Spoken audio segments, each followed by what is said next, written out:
اس اجلاس کے معزز مقالہ نگار حضرات اور معزز حاضرین،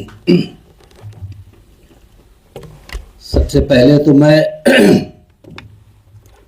ساہتیہ اکیڈمی کے ارباب اہل وقت بالخصوص چندبھان خیال صاحب، انوپم تیواری صاحب کا خاص طور سے شکریہ ادا کرتا ہوں کہ مجھ ناچیز کو اس علمی مذاکرے میں مدعو کیا، شریک ہونے کا موقع عنایت کیا، اور نہ صرف موقع عنایت کیا بلکہ منصب صدارت پر بٹھا دیا، جو میرے لیے واقعی بہت اعزاز کی بات ہے۔ میں اس کے لیے سراپا سپاس ہوں۔ دوسری بات یہ کہ شمس الرحمن فاروقی کے بارے میں یہ سمپوزیم منعقد کیا ساہتیہ اکیڈمی نے، اس کے لیے میں بلکہ آپ تمام حضرات کی طرف سے ساہتیہ اکیڈمی کو مبارکباد پیش کرتا ہوں۔ فاروقی صاحب کی جو شخصیت ہے، ان کے جو علمی اور ادبی کارنامے ہیں، جیسا کہ افتتاحی اجلاس میں یہ بات آئی اور ذرا تفصیل کے ساتھ اس پر لوگ اظہار خیال کیا گیا کہ اتنا وسیع کام ہے، اتنا وسیع میدان ہے ان کے کاموں کا کہ ان کے بارے میں میرا خیال ہے کہ 1 2 3 دن کیا، یہ مسلسل ایک سلسلہ رہے تب بھی شاید وہ چیزیں پوری طرح گرفت میں نہ آئے، اتنی وسعت ہے اس میں۔ یہ اجلاس جو منعقد ہوا، اس کے پہلے افتتاحی اجلاس میں اطہر فاروقی صاحب ہمارے دوست، انہوں نے جو کلیدی خطبہ پیش کیا وہ اس لحاظ سے بہت ہی اہم، کارآمد اور بامانی رہا کہ فاروقی صاحب کی شخصیت سے متعلق کئی پہلو اس میں ایسے آئے کہ اگر وہ یہ خطبہ نہ دیتے تو وہ چیزیں ہمارے علم میں نہ آتی۔ تو فاروقی صاحب کی شخصیت اور پھر فاطمی صاحب کی جو صدارتی گفتگو تھی، اس سے پہلے انوپم تیواری صاحب نے اور چندبھان خیال صاحب نے اپنے جن خیالات کا اظہار کیا، اس سے یہ بات پوری طرح روشن ہوئی کہ فاروقی صاحب کی ایک حیثیت تو ان کی شخصی ہے، ان کی شخصیت میں ایسی خوبیاں تھیں کہ جو عام طور سے نہیں ہوتی، اور جن شخصیات میں یہ خوبیاں ہوتی ہیں وہ ہمارے لیے بہت ہی قدر کی حامل، بہت عظیم حیثیت اختیار کر لیتی ہے۔ ایسی خوبیوں کے حامل افراد جو کہ اتنی بڑی یعنی اتنی بلندی پر ہوتے ہوئے بھی بحیثیت انسان، بحیثیت ایک ایسے انسان کے کہ جو اپنے کو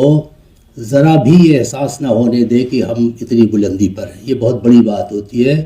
ہم اپنے زمانے میں تو یہ تجربہ کرتے رہتے ہیں، مشاہدہ کرتے رہتے ہیں کہ ذرا سا اگر کسی کو کچھ بلندی حاصل ہوئی تو ان کی گردن جو ہے وہ اکڑ جاتی ہے، پھر تو نیچے وہ نظر ہی نہیں کرتے۔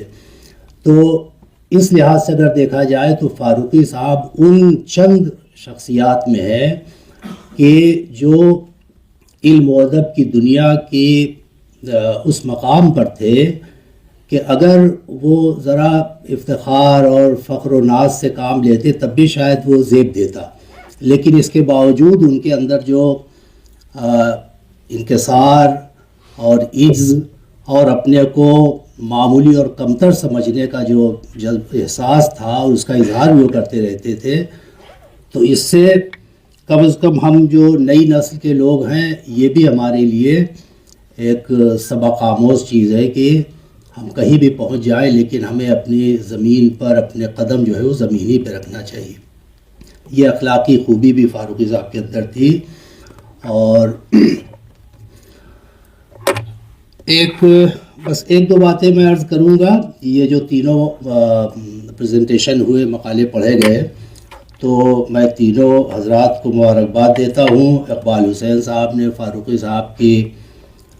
جو تنقیدی بصیرت ہے، خاص طور سے پس نو آبادیاتی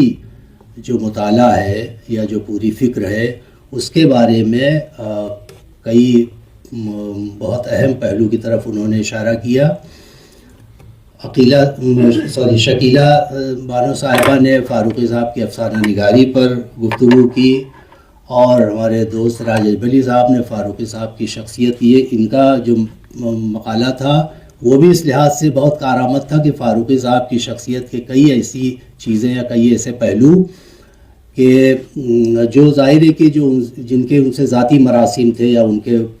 کے ساتھ اٹھنے بیٹھنے والے لوگ الہ آباد کے، تو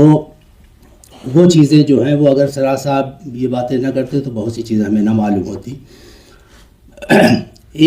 ایک بات شروع میں یہ کہہ دوں کہ وہ افتتاحی اجلاس میں، بلکہ ایک ذرا سا وہ ہے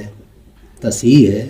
فاروقی صاحب کی ولادت جو ہے وہ اعظم گڑھ میں نہیں ہوئی، پرتاپ گڑھ میں ہوئی تھی۔ ہاں، چونکہ ظاہر ہے کہ ان کا آبائی وطن تو اعظم گڑھ ہی تھا، بلکہ وہ اعظم گڑھ جب تقسیم ہوا ہے تو اب وہ مئو ضلع ہو گیا ہے، تو مئو ضلع میں وہ کوریا پار جو گاؤں تھا تو وہ تو ان کا آبائی وطن تھا، لیکن فاروقی صاحب کی ولادت پرتاپ گڑھ میں ہوئی کیونکہ اس زمانے میں ان کے نانا جو ہیں وہ پرتاپ گڑھ میں جگہ ملازمت پہ تھے، وہاں پوسٹڈ تھے، اور ان کی والدہ وہی تھی۔ تو 30 ستمبر 1935 تاریخ تو بالکل صحیح ہے، لیکن جائے ولادت جو ہے وہ پرتاپ گڑھ ہے، اعظم گڑھ نہیں۔ دیکھیے باتیں تو ظاہر ہے کہ فاروقی صاحب، لیکن ایک دو جو بہت اہم بات ہے، بلکہ جو پہلا مقالہ تھا اقبال حسین صاحب کا، کہ فاروقی صاحب کی ادبی شخصیت کے اتنے پہلو ہیں کہ عام طور سے نقاد والی جو حیثیت ہے وہ سب سے زیادہ نمایاں ہے، اور آج بھی بہت سے لوگ جو ہے وہ یہی سمجھتے ہیں کہ فاروقی صاحب جو ہیں بس نقاد تھے، شاعر واعر تو اسے اپنا شاعری بھی انہوں نے کی۔ ہاں، ادھر جب سے ناول ان کا شائع ہوا تو ناول نگار کی حیثیت سے بھی بڑی شہرت ان کی ہوئی، لیکن ان سب حیثیتوں میں سب سے زیادہ نمایاں حیثیت جو ہے وہ تنقید ہی کی ہے، اور اس میں کوئی شک نہیں کہ فاروقی صاحب کا جو مقام و مرتبہ ہے وہ ان کی تنقید نگاری کی وجہ سے ہی سب سے زیادہ نمایاں ہے۔ اگرچہ دوسرے جو میدان ہے فکشن کا اور شاعری کا اور تنقید، اصل تنقید میں بھی فاروقی، ایک تو یہ ہے کہ بھئی تنقیدی کتابیں لکھ دینا، تنقیدی مضامین لکھ دینا، یہی نقاد ہو جانے کے لیے، تنقید نگار ہو جانے کے لیے کافی ہوتا ہے۔ 2-4 کتابیں تنقیدی مضامین کی آ جائیں تو آدمی مان لیا جاتا ہے کہ وہ نقاد ہے، لیکن فاروقی صاحب کا معاملہ یہ تھا کہ بلکہ اگر آپ غور کریں، بہت سے لوگ یہاں سے ہمارے بزرگ بھی ہیں، کہ ان کی تمام زیادہ تر تحریروں پر اگر آپ نظر ڈالیں یا ان کی جو بیسک تحریریں ہیں، جو شروع کی کتابیں ہیں، تو ایسا معلوم ہوتا ہے کہ پوری زندگی یعنی ادبی مطالعے کے میدان میں یا تنقید کے میدان میں فاروقی صاحب نے باقاعدہ ایک نظام بنایا، ان کا پورا ایک نظام ہے، اور اس نظام میں ایک دو پہلو جو بہت بنیادی اہمیت رکھتے ہیں۔ ایک تو یہ ہے کہ بھئی ہم اپنے زمانے کے یا پرانے زمانے کے شاعر یا ادیب ان کی تخلیقات کا ہم تنقیدی جائزہ لے کے اور ہم لوگوں دنیا کے سامنے پیش کر دیں کہ بھئی یہ شاعر جو ہے وہ اچھا ہے، یہ شاعر اچھا نہیں ہے، اوسط درجے کا شاعر ہے جیسا بھی ہے، یا اس شاعر کی یہ خوبیاں ہیں، اس فکشن نگار کی یہ خوبیاں ہیں، یہ بیان کر دیں تو یہ بھی تنقیدی کام ہو گیا، اور ایک طرح سے آپ نے اپنا فرض ادا کر دیا۔ فاروقی صاحب کا معاملہ یہ ہے کہ آپ اگر دیکھیں، ایک تو یہ کہ فاروقی صاحب اپنے پیشرو جس نقاد سے سب سے زیادہ متاثر ہوئے، جس کا سب سے زیادہ اثر لیا اور اس کا اعتراف بھی انہوں نے کیا ہے، وہ ہے محمد حسن عسکری۔ اور عسکری صاحب اپنے معاصرین میں اس لحاظ سے بہت منفرد اور بہت ممتاز مقام رکھتے ہیں کہ سب سے پہلے عسکری صاحب نے اس بات کی طرف توجہ دلائی کہ ہمارا جو ادبی سرمایہ ہے یا ہماری جو شاعری ہے، ہمارا جو ادب ہے، جو کچھ بھی لکھا گیا ہے قدیم زمانے میں، وہ ہمارے لیے باعث شرم نہیں ہے بلکہ باعث افتخار ہے۔ ہمیں اپنی قدیم جو ادبی روایت ہے، قدیم ادبی تہذیب ہے، اس پر ہمیں فخر کرنا چاہیے۔ وہ ہمارا بہت بڑا بہت قیمتی سرمایہ ہے، جس کو بیچ کے عہد میں یعنی جدید زمانہ شروع ہونے کے بعد، خاص طور سے ہمارے استاد فاطمی صاحب بیٹھے ہوئے ہیں، لیکن یہ جو بات سچ ہے وہ کہنے میں کہ قدیم اپنے ادبی سرمایے کو تقریباً 3-4 دہائیوں کے عرصے میں اس کو بالکل بے معنی یا اس کو بالکل irrelevant قرار دینے کی باقاعدہ مہم چلائی گئی، اور یہ کہا گیا کہ بھئی یہ لوگ ٹھیک ہے، ان کے ہاں کیا ہے، یہ سب گل و بلبل اور شمع پروانہ والی شاعری ہے، اس کی کوئی معنویت ہمارے زمانے میں نہیں ہے۔ تو اس نہج سے اگر آپ دیکھیں تو سب سے پہلے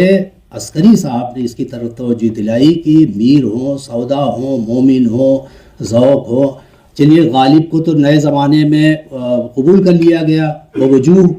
اس کی کئی وجہیں تھی، اس کی تفصیل میں جانے کا موقع نہیں، تو غالب کو تو یہ مان لیا گیا کہ بس اگر کوئی پرانے زمانے کے شعراء میں اگر کوئی ریلیونٹ ہے یا کوئی ہمارے لیے بہت کارآمد و بامانی ہے تو وہ غالب ہے۔ میر کو بھی بہت عرصے بعد میر کو پوری طرح قبول کیا گیا آسانی سے، اور پھر غالب کا ایسا چرچا تھا کہ اس میں میر صاحب ویسے ہی، اور میر صاحب کو جو قبول بھی کیا گیا تو ایسی بنیادوں پہ کیا گیا کہ وہ قبول کرنا جو ہے وہ نہ قبول کرنے کے برابر رہ گیا۔ میر رونے دھونے والے شاعر ہیں بہت بڑے شاعر، لیکن میر جو ہیں ان کے یہاں کچھ خاص نہیں ہے، بس ایسے ہی اپنا سیدھے سادے انداز کے شاعر ہیں بھائی خدائے سخن، سب ان کو بڑا شاعر مانتے ہیں۔ تو میر کا قبول کیا جانا یا میر کی جو قبولیت تھی وہ بہت ہی بہت ہی ہلکے پھلکے انداز میں یا ایسی بنیادوں پہ تھی جو بنیادیں بہت کھوکھلی قسم کی تھی۔ اس کے مقابلے میں غالب بہرحال بہت نئے زمانے میں، تو فاروقی صاحب کا معاملہ یہ ہے کہ انہوں نے اگر آپ دیکھیں تو ان کی تنقید کا سب سے بڑا اگر کوئی اچیومنٹ ہے یا سب سے بڑا جو کارآمد پہلو ہے وہ یہ ہے کہ فاروقی صاحب نے یہ دکھایا کہ ہماری جو پرانی ادبی روایت ہے وہ پرانی ادبی روایت بے معنی یا irrelevant نہیں ہے، وہ بلکہ وہ ہمارا بہت بڑا قیمتی سرمایہ ہے، اتنا قیمتی ہے کہ اس کو بس یہ ہے کہ چھپا کے رکھ دیا گیا ہے کہ نہیں آپ باہر نہیں نکالیں گے۔ فاروقی اگر آپ اس نقطہ نظر سے دیکھیں تو فاروقی صاحب کی افسانہ نگاری، فاروقی صاحب کی ناول نگاری، یہ بھی دراصل اپنے ادبی سرمایے کی بازیافت کا عمل ہے۔ آپ دیکھیں کہ اس کے پہلے یعنی غالب کو موضوع بنا کر کے یا میر کو موضوع بنا کر کے یا مصفی کو موضوع بنا کر کے افسانہ لکھنے کا کوئی تصور بھی نہیں کر سکتا تھا۔ یہ افسانے جو ہیں وہ محض کہانیاں نہیں ہیں۔ اچھا یہ میں بیان کر دوں کہ مصفی کے افسانے کا عنوان جو ہے وہ آفتاب زمیں ہے، شعر ہے مصفی کا، آفتاب زمیں ہوں میں لیکن مجھ سے روشن ہے آسمان سخن،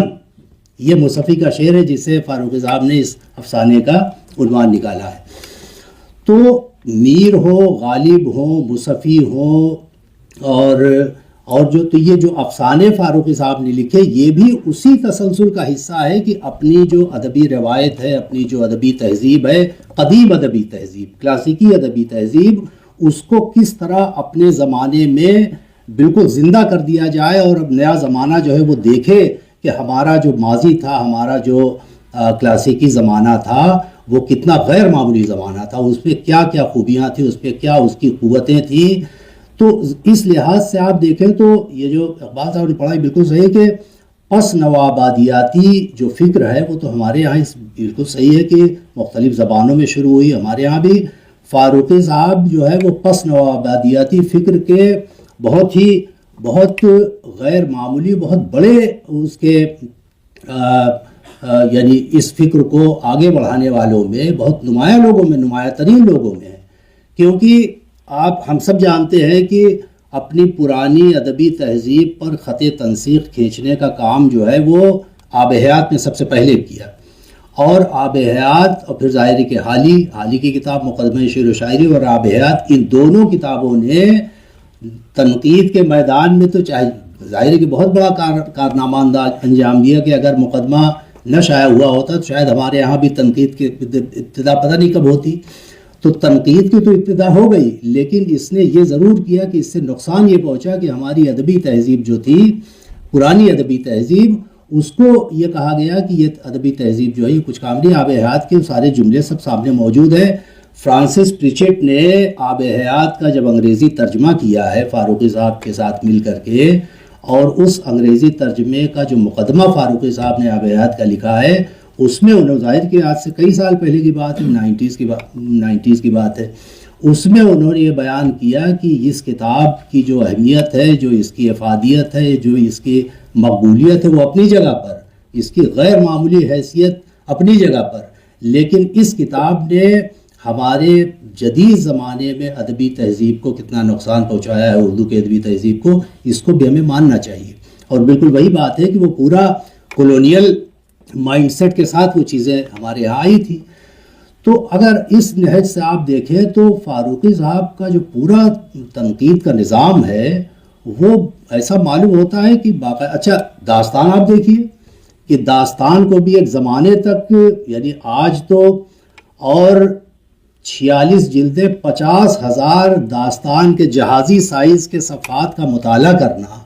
صرف داستان کے 50,000 صفحات کا مطالعہ کرنا لفظ بلفظ، میں نے تو گھر پہ دیکھا ہے کہ کس طرح سے کھلی ہوئی ہے داستان، بیٹھ کے اس میں لکھ رہے ہیں، ٹائپ کر رہے ہیں۔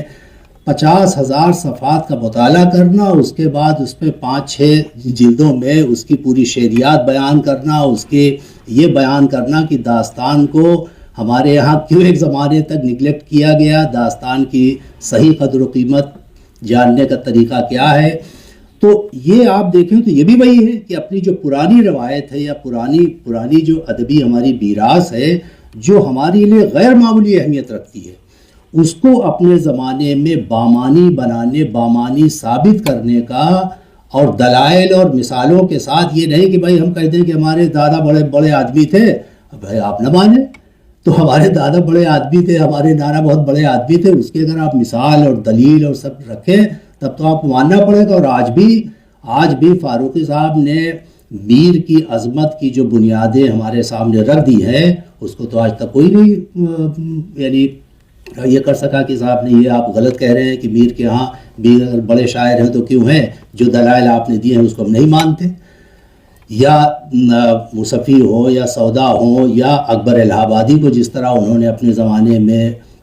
ری ڈسکور کیا جن بنیادوں پر، تو یہ ساری چیزیں جو ہیں وہ میں یہ سمجھتا ہوں کہ فاروقی صاحب کو بہت بڑا جو کنٹریبیوشن ہے اردو، خاص طور سے ہندوستانی یعنی مشرقی جو ہماری ادبی تہذیب ہے اس کی روشنی میں، اور خاص طور سے اردو ادبی تہذیب کی روشنی میں یہ ہے کہ انہوں نے ہمیں یہ سکھایا کہ اپنی قدیم ادبی روایت کو کس طرح اپنے لیے بامانی ہم بنائیں اور اس پر کیسے فخر کریں۔ یہ میر یا سودا یا مومن جو ہیں، یہ پرانے شاعر، یہ قصہ پارینہ نہیں ہے، بلکہ یہ آج فاروقی صاحب تو بار بار اکثر گفتگو تقریروں میں کہتے تھے کہ ہمارے یہاں جو تاریخ لکھی گئی ہے ادب کی تاریخ، اصل میں ہسٹری میں ہوتا یہ ہے کہ جو سیاسی تاریخ ہوتی ہے، سماجی تاریخ ہوتی ہے، سرکاری وغیرہ، اس میں تو یہ ہوتا ہے کہ بھئی ایک دور ختم ہو گیا، دوسرا دور شروع ہوا، اور یہ ضروری نہیں ہوتا کہ جو دور ختم ہوا ہے آنے والا دور ان دونوں ادوار میں کوئی وہ کنیکشن بنے، بالکل الگ ہو سکتا ہے۔ سیاسی تاریخ میں تو آپ دیکھتے ہیں کہ ایک دور ختم ہوا، ایک پالیسی ختم ہوئی، نئی حکومت آئی، بالکل نئی پالیسی شروع ہو گئی۔ فاروقی صاحب کہتے تھے کہ ادب کی دنیا میں، علم اور ادب کی دنیا میں یہ اس لائن سے ہوتا ہی نہیں معاملہ، یہاں تاریخ اس طرح نہیں بنتی کہ صاحب ایک دور ختم ہوا اب دوسرا دور آیا اور دونوں بالکل ایک دوسرے سے مختلف ہے۔ وہ کہتے تھے کہ ادب کی دنیا جو ہے وہ تو سنکرونک ہوتی ہے، یک زمانی ہوتی ہے۔ وہ اکثر کہتے تھے کہ خسرو جو ہے وہ 700 سال پہلے تھے، لیکن خسرو کا شعر، خسرو کا کلام آج ہم پڑھتے ہیں تو یہ سوچ کے نہیں پڑھتے کہ ہم 700 سال پہلے کے شاعر کا کلام پڑھ رہے ہیں، بلکہ وہ کلام جو ہے وہ آج ہمارے لیے بالکل اسی طرح ریلیونٹ ہے، اسی طرح میننگ فل ہے جیسے وہ 700 سال پہلے رہا ہوگا یا 300 سال پہلے رہا ہوگا۔ اس لحاظ سے آپ دیکھیں، آپ غور کیجئے کہ یہ وہ لائن ہے کہ اس لائن پر ہمارے یہاں جدید تنقید میں عام طور سے گفتگو ہی نہیں ہوئی۔ ہمیں یہی بتایا گیا کہ صاحب آب حیات پہ تو صاف لکھا ہی ہوا ہے کہ بھئی وہ دور ختم ہو گیا، اب نئی لالٹین اور وہ آ گئی، نئی روشنی آ گئی، اور وہ بکس تھا وہ بند ہو گیا، اب نیا زمانہ آ گیا۔ تو وہاں تو گویا ایک دور ختم ہوا اور نیا دور شروع ہو گیا، تو اب پچھلے دور سے ہمارا کوئی تعلق ہی نہیں۔ فاروقی صاحب یہ کہتے ہیں کہ نہیں، میر ہو یا ولی ہو یا دکن کے شعراء ہو یا سودا ہو یا مومن ہو، ذوق ہو، غالب ہو، یہ آج اگر ہم ان کو پڑھ رہے ہیں تو آج ہمارے لیے بالکل اسی طرح ہے جیسے ہمارے اور شعراء آج کے شعراء ہیں۔ تو یہ چیز، یہ پہلو جو ہے یہ بہت اہم پہلو ہے کہ جس کو اگر ہم غور کریں تو ہمیں لگتا ہے کہ فاروقی صاحب کی جو تنقیدی نگارشات ہیں خاص طور سے، وہ ہمارے لیے کتنی قیمتی ہیں اور کتنی بامانی ہیں اور کتنی ریلیونٹ ہے. بہت شکریہ.